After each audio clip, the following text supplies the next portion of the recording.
नमस्कार, मी मनोशी पाठक, TV9 मराठीच्या बातमीपत्रात तुमचं स्वागत। आढावा घेऊयात वेगवान बातम्यांचा सुपरफास्ट 50 मधून।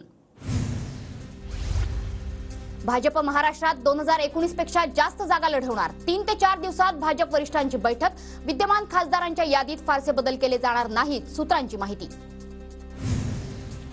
भाजपच्या बैठकीत चंद्रपूर लोकसभेसाठी मंत्री सुधीर मुनगंटीवारांच्या नावाची चर्चा, तर जालन्यातून रावसाहेब दानवेंना उमेदवारी मिळण्याची शक्यता। पक्षांतर्गत विरोधामुळे माझ्या पतीचा जीव गेला, बाळू धानोरकर यांच्या पत्नी प्रतिभा धानोरकरांचा गंभीर आरोप। तर मी काँग्रेसची आहे, काँग्रेसमधूनच उमेदवारी लढवणार, प्रतिभा धानोरकरांचं वक्तव्य।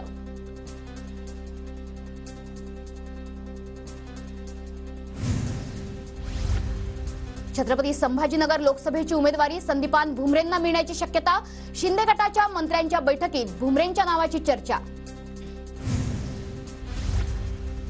मनसेला अखेरचा जय महाराष्ट्र केल्यानंतर पत्रकार परिषदेत वसंत मोरे भाऊक। राज ठाकरेंकडे भेट घेण्यासाठी वेळ मागितली, मात्र वेळ दिली नाही, मोरेंकडून खंत व्यक्त। शिर्डी लोकसभा खासदार सदाशिव लोखंडेंच्या विरोधात पक्षातच नाराजी। शिंदे गटाच्या अनेक पदाधिकाऱ्यांचे राजीनामे, तर 10 वर्षांमध्ये एकही काम करणारा खासदार पुन्हा नको, पक्षातील कार्यकर्त्यांचीच भूमिका।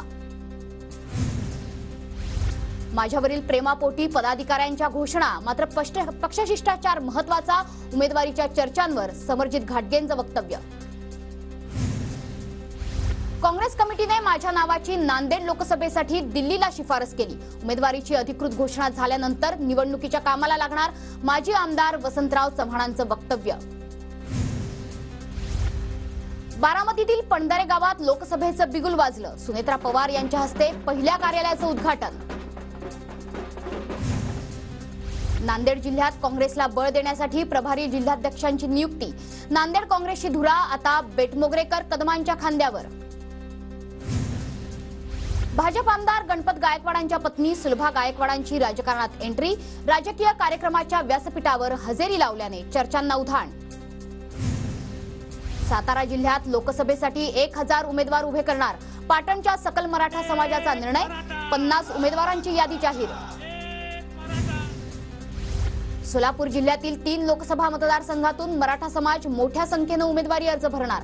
सोलापूरच्या सकल मराठा बांधवांकडून ठराव मंजूर। अमरावतीच्या मेळघाटमध्ये होळी निमित्त नवनीत राणांकडून महिलांना साड्यांचं वाटप। साड्या पाहून आदिवासी महिलांचा संताप। साडी दिली की मच्छरदाणी, महिलांचा सवाल, व्हिडिओ व्हायरल। सोलापूरच्या मोहोळमध्ये आमदार प्रणिती शिंदेंच्या गावभेटीला मराठा बांधवांचा विरोध। प्रणिती शिंदेंकडून आंदोलकांना शांत करण्याचा प्रयत्न। बदलापूर परिसरातील 1.5 लाख नागरिकांचा लोकसभा निवडणुकीवर बहिष्कार। पूरबाधित शेतकरी संघर्ष समितीचा निर्णय।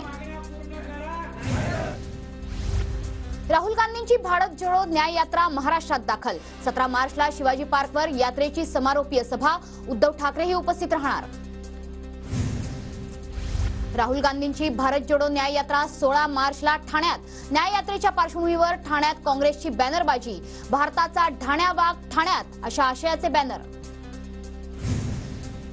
मुंबईच्या चेंबूर परिसरात राज ठाकरेंचे भावी मुख्यमंत्री म्हणून बॅनर। कार्यकर्त्यांनी लावलेत बॅनर। पंढरपुरातील विठ्ठल मंदिर 15 मार्च पासून 1.5 महिना बंद राहणार। जतन आणि संवर्धनाच्या कामानिमित्त मंदिर बंद, मंदिर विश्वस्तांची माहिती। कोकण रेल्वे मार्गावर शुक्रवारी मेगा ब्लॉक। 5 गाड्यांच्या वेळापत्रकात अंशतः बदल। राजापूर रोड ते सिंधुदुर्ग दरम्यान देखभाल दुरुस्तीच्या कामाकरता मेगा ब्लॉक जारी। परभणीच्या सेलू शहरात 83 लाखांच्या थकीत पाणीपट्टीमुळे 4 दिवसांपासून पाणी पुरवठा बंद। जलसंपदा विभागाची कारवाई, पाण्यासाठी नागरिकांना करावी लागते भटकंती। अमरावतीच्या पांढरी खानापूरमधील प्रवेशद्वाराच्या मुद्द्याला हिंसक वळण। पोलीस आणि आंदोलकांमध्ये झटापट। लाठीचार्ज नंतर आंदोलकांकडून दगडफेक। 5 महिला पोलीस कर्मचाऱ्यांसह 20 पोलीस जखमी। अमरावतीच्या पांढरी खानापूरमध्ये लाठीचार्ज दरम्यान जखमी आंदोलनकर्त्यांची रिपब्लिक सेनेचे अध्यक्ष आनंदराज आंबेडकर यांनी भेट घेतली। घटनेची CID मार्फत चौकशी करून खरे सूत्रधार शोधण्याची मागणी। गोंदियाच्या बोरगावमध्ये 3 युवकांचं सोले स्टाईल आंदोलन. बोरगाव ग्रामपंचायतीमध्ये पाणी पुरवठ्याबाबत मोठ्या प्रमाणात भ्रष्टाचार, युवकांचा आरोप. प्रकरणाची चौकशी झाल्यावर खाली उतरण्याचा युवकांचा निर्धार. वाशिममध्ये सिंचन खरेदीसाठी शेतकरी अद्याप अनुदानाच्या प्रतीक्षेत. राज्यात 3000हून अधिक लाभार्थ्यांना अनुदानाचं वितरण नाही, शेतकऱ्यांमध्ये नाराजी. जळगावच्या बोदवडमध्ये भीम आर्मी आणि ग्रामस्थांचं विविध मागण्यांसाठी धरणं आंदोलन. आमदार चंद्रकांत पाटील आंदोलनाला भेट. नाशिक जिल्ह्यात मुद्रांक लेखीने बंद आंदोलनामुळे 8 कोटींचा व्यवहार ठप्प. जिल्ह्यातील 26 दुय्यम निर्बंधकांसह मुख्यालयातील कर्मचाऱ्यांचा सहभाग. पुण्याच्या विभागीय कार्यालयासमोर मनसे कार्यकर्त्यांचं हलगीनाद आंदोलन. सोलापूरच्या टेंभुर्णी कुळसम महामार्गाच्या कामात कोट्यावधींचा महसूल बुडवल्याचा आरोप. सिंदखेड राजा तालुक्यातील शेतकऱ्यांना नुकसानीची मदत न मिळाल्यानं शेतकरी आक्रमक. तोंड काळं करून शेतकऱ्यांच्या तहसील कार्यालयावर मोर्चा. 15 दिवसात मागण्या मान्य करा, अन्यथा शेतकऱ्यांचा आंदोलनाचा इशारा. भंडाऱ्यात 24 तास कृषी पंपांना वीज पुरवठा मिळवण्याच्या मागणीसाठी शेतकऱ्यांचा एल्गार. जिल्ह्यातील करडी वीज वितरण कार्यालयावर शेतकऱ्यांचा मोर्चा. मुंबईतील बोरिवली परिसरात बांधकामादरम्यान 3 मजुरांचा मृत्यू. बांबू बीम खाली पडल्यानं दुर्घटना. जखमींवर रुग्णालयात उपचार सुरू. ठाण्याच्या मीरा भाईंदरमध्ये भोलानगर परिसरात पायलिंगचा भला मोठा लोखंडी पाईप रस्त्यावर पडला. कुठलीही जीवितहानी नाही, स्थानिकांमध्ये भीतीचं वातावरण. गडचिरोली जिल्ह्यात पुन्हा रानटी हत्तींची दहशत. भात शेतीची मोठ्या प्रमाणात नासधूस. वन विभागाकडून कोणतीही कारवाई होत नसल्याचा आरोप.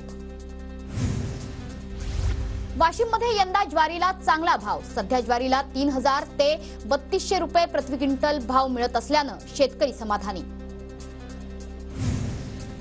पुण्यात साखर कारखान्यांकडून 966 लाख टन ऊसाचं गाळप. आतापर्यंत 97 लाख टन साखरेचं उत्पादन. राज्यातील 33 कारखान्यांची धुराडी बंद. वाशिमच्या काटेपूर्णा अभयारण्यात मार्च महिन्यातही मुबलक पाणी. वन्य प्राण्यांसाठी कृत्रिम पाणवट्यांमध्ये पाणी सोडण्याचं वन विभागाचं नियोजन. पंतप्रधान नरेंद्र मोदींच्या हस्ते लातूरमधील मराठवाडा रेल्वे कोच कारखान्याचं ऑनलाईन लोकार्पण संपन्न. 180 वंदे भारत रेल्वे गाड्या तयार करण्यात येणार. वाशिम रेल्वे स्थानकावरील एक स्थानक एक उत्पादन स्टॉलचं उद्घाटन. पंतप्रधान मोदींच्या हस्ते दूरदृश्य प्रणालीद्वारे उद्घाटन संपन्न. कलबुर्गी कोल्हापूर रेल्वेला सांगोला स्टेशनवर थांबा. माजी आमदार दीपक साळुंखे पाटील यांच्या हस्ते रेल्वेला हिरवा झेंडा. कर्नाटक कोल्हापूरला जाणाऱ्या प्रवाशांची सोय. सांगलीच्या तरुणांनी साताऱ्यात साकारली पहिली सोलार बोट. तब्बल 1.5 वर्षाच्या अथक परिश्रमानंतर ऋषी मेथा आणि साहिल मुजावर या दोघांना यश. मुख्यमंत्री शिंदेंकडून भेट देऊन कौतुक. बंगळुरूच्या इंडियन इन्स्टिट्यूट ऑफ मॅनेजमेंटकडून दोघांचीही दखल. शालेय प्रवेशासाठी प्राथमिक शिक्षण संचालनालयाकडून किमान आणि कमाल वयोमर्यादा निश्चित. पूर्व प्राथमिक प्रवेशासाठी किमान 3 वर्ष तर कमाल 4 वर्ष 5 महिन्यांची मर्यादा. तर पहिली करता 7 वर्ष 5 महिन्यांची मर्यादा. चंद्रदर्शन झाल्यामुळे आजपासून मुस्लिम बांधवांच्या पवित्र रमजान महिन्याला सुरुवात. आजपासून मुस्लिम बांधवांचे उपवास सुरू. पुण्यात अनोख्या व्हीलचेअर क्रिकेट सामन्यांचं आयोजन. Rotary club of Pune central आणि पुणे क्लबकडून सामन्यांचं आयोजन. दिव्यांगांनी लुटला क्रिकेट खेळण्याचा आनंद. मुंबईतील कोस्टल रोड आजपासून सर्वसामान्यांसाठी खुला. वरळी ते मरीन लाईन्स पर्यंतचा पहिला टप्पा सुरू. सोमवार ते शुक्रवार सकाळी 8 ते रात्री 8 पर्यंत कोस्टल रोड सुरू असणार. धारावीत सोमवार 18 मार्च पासून झोपड्यांचं सर्वेक्षण होणार. धारावीतील रहिवाशांकडून माहिती गोळा करणार. माटुंगा पूर्व रेल्वेलगतच्या कमला रमण नगर पासून सर्वेक्षणाला सुरुवात. मुंबईतील 3ही मेट्रोचं एकत्रित तिकीट काढता येणार. घाटकोपर वर्सोवा मेट्रो MMRDAकडे आल्यानं प्रवाशांना दिलासा मिळणार. 56,000 कोटींच्या घोटाळ्याप्रकरणी भूषण स्टील कंपनीची 367 कोटींची मालमत्ता जप्त. मुंबईसह दिल्ली आणि कोलकातामध्ये ईडीची कारवाई. नवी दिल्लीत 11 दिवसात सोन्याच्या किमतीत 3,000ची झळाळी. लगीनसराईमुळे सोन्याच्या मागणीत मोठी वाढ. सोनं 70,000वर जाण्याची शक्यता.